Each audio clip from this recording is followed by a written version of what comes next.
Olá, estou aqui novamente, dessa vez é para falar para vocês sobre os tipos de câncer infanto-juvenil. O mês de setembro nós chamamos de Setembro Dourado, que é o mês da conscientização do câncer infanto-juvenil. Meu nome é Ellen Maiara Correia, sou farmacêutica oncológica e criei esse canal para trazer o assunto de oncologia para você. Já aproveita que você está aqui, se inscreve no canal e também eu vou deixar para você aqui o meu Instagram, me siga por lá e também acompanhe os conteúdos que eu tenho deixado para vocês. Pessoal, o câncer infanto-juvenil é considerado a principal causa de morte entre crianças e adolescentes entre 1 a 19 anos. Conforme a última estimativa publicada pelo INCA, nós teríamos no Brasil 8.460 novos casos de câncer infanto-juvenil. O último número publicado pelo INCA em 2018 de mortalidade por câncer infanto-juvenil foi de 2.565 casos. Quando diagnosticado e tratado precocemente, tem uma chance de cura de aproximadamente 80%. Enquanto nos outros tipos de câncer em adultos, as causas e fatores de risco relacionados para o desenvolvimento do câncer estão de acordo com o tempo de exposição a agentes carcinogênicos. No caso do câncer infanto-juvenil, as causas estão relacionadas com síndrome genética, ocorre uma proliferação descontrolada de células anormais que geralmente vão afetar as células do sangue ou células dos tecidos de sustentação. O mais importante quando nós falamos em câncer infanto-juvenil é a importância da atenção dos pais e principalmente dos professores que entram em contato com as crianças, que devem ter um olhar mais crítico a qualquer possibilidade de sinais e sintomas de doenças, e são as pessoas que passam maior tempo com as crianças. Estejam atentos a quaisquer modificações de comportamento, do bem-estar da criança e também as mínimas queixas que a criança possa fazer. E levar o paciente ao pediatra para que ele faça uma avaliação minuciosa dos sinais e sintomas que o paciente está apresentando, porque muitos dos sintomas relacionados ao câncer estão relacionados também com outras doenças que se manifestam na infância. Por exemplo, eu vou citar para vocês alguns dos sinais e sintomas característicos dos tumores hematológicos que se manifestam na infância. Por exemplo, anemia, quando a criança apresenta um aumento da susceptibilidade a infecções, dor nos ossos e articulações, hematomas, hemorragias, sangramentos gengivais, tosse, dificuldade para respirar, erupções cutâneas, fadiga e fraqueza. Vou falar para vocês rapidamente um pouco sobre cada um deles. Nós temos, por exemplo, a ocorrência de leucemias. E as mais frequentes são leucemia linfóide aguda, a leucemia mieloide aguda e a leucemia mieloide crônica. O que ocorre com mais frequência nas crianças é a leucemia linfóide aguda, que ocorre em 80 a 85% dos casos. Geralmente ela é curável e afeta crianças de 2 a 3 anos, e apresenta uma sobrevida de até 80% em crianças menores de 15 anos. A leucemia linfóide aguda é quando as nossas células de defesa no nosso organismo estão anormais e passam a se proliferar descontroladamente. A leucemia mieloide aguda é quando ocorre um distúrbio clonal das células tronco que são provenientes da medula óssea. Com isso, essas células mieloides imaturas vão se acumulando na medula óssea sem uma função específica e impedindo que as outras células normais sejam produzidas. É um tipo de leucemia mais comum em crianças abaixo de 2 anos e também na adolescência. Geralmente a LMA ela ocorre de 15 a 20% dos casos de câncer infanto-juvenil. Nós temos também a LMC, que é a leucemia mieloide crônica, que ocorre com menos frequência e é bastante rara em cerca de 5% dos pacientes. Também está relacionada com uma alteração genética no cromossomo Filadélfia. Nós temos também os linfomas, que se apresentam na forma de linfoma Hodgkin e o linfoma não Hodgkin. O linfoma são quando células do sistema linfático são atingidas. Porém, o linfoma não Hodgkin ele é considerado bastante agressivo porque ele tem um crescimento mais rápido e tem uma alta capacidade de disseminação para outros órgãos, como o sistema nervoso central e medula óssea.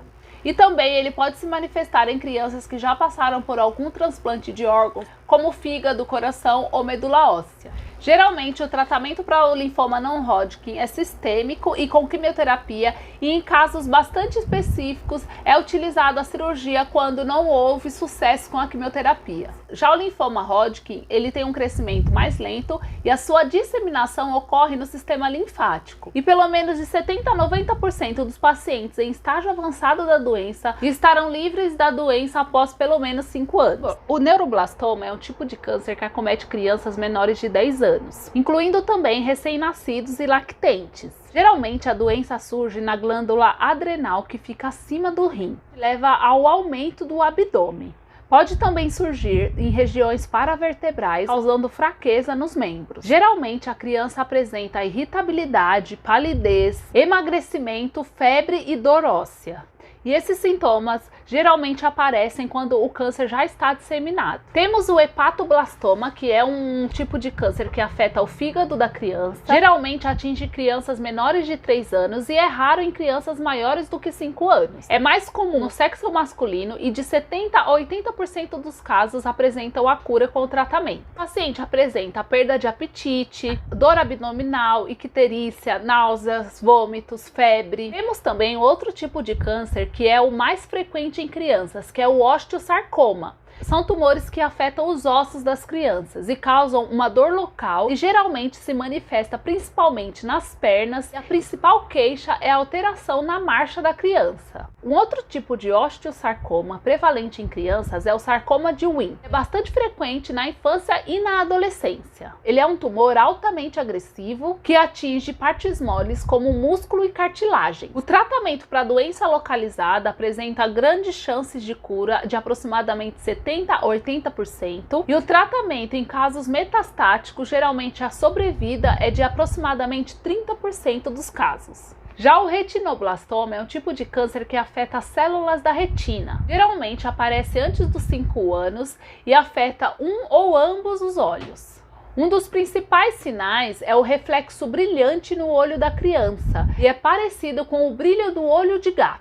Outro sinal também é quando a criança apresenta o estrabismo, que a criança fica vesga, ou que apresenta dor e inchaço nos olhos. Geralmente é detectado quando o médico realiza um exame de fundo de olho, e também aquele exame quando dilata a pupila. O tumor de Wilms é um tipo de tumor da infância que afeta os rins. Pode afetar apenas um rim ou os dois. Alguns sinais são infecção urinária, sangue na urina, hipertensão, dor abdominal. A doença local desse tumor tem uma grande chance de cura, aproximadamente de 90%, e até nos casos de metástase tem uma boa resposta. Coloquei abaixo aqui para vocês o nome nefroblastoma, que é o mesmo tipo de tumor de Wilms. Temos também o rabdomiosarcoma, que é um tipo de câncer que afeta os músculos. Ele também é chamado de um tipo de sarcoma de partes moles. Geralmente ele se manifesta na cabeça, no pescoço, no sistema urinário. Pode apresentar metástases para pulmão, medula óssea, linfonodos e ossos. Geralmente ele se manifesta através de uma massa indolora aderida à musculatura.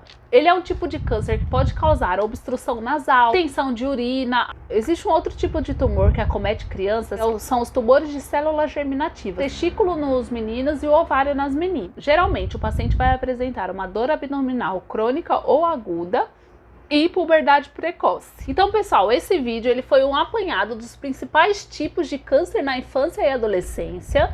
E o meu principal objetivo nesse vídeo é alertar os pais, os cuidadores e professores das crianças para que redobrem o cuidado e atenção a elas. Por exemplo, quando uma criança já tem o diagnóstico da doença, é necessário recorrer a um apoio multidisciplinar de terapeuta, porque em algum momento virão questionamentos da criança, como por exemplo, que ela não vai à escola, o que ela está fazendo no hospital, o que é aquele caroço que ela consegue palpar e perceber um estranhamento no seu corpo, por que ela vai ao hospital e não pode voltar para casa, e até mesmo quando a criança está em tratamento, no qual o seu sistema imunológico está frágil, ela não vai poder ter a mesma rotina, frequentar os mesmos lugares.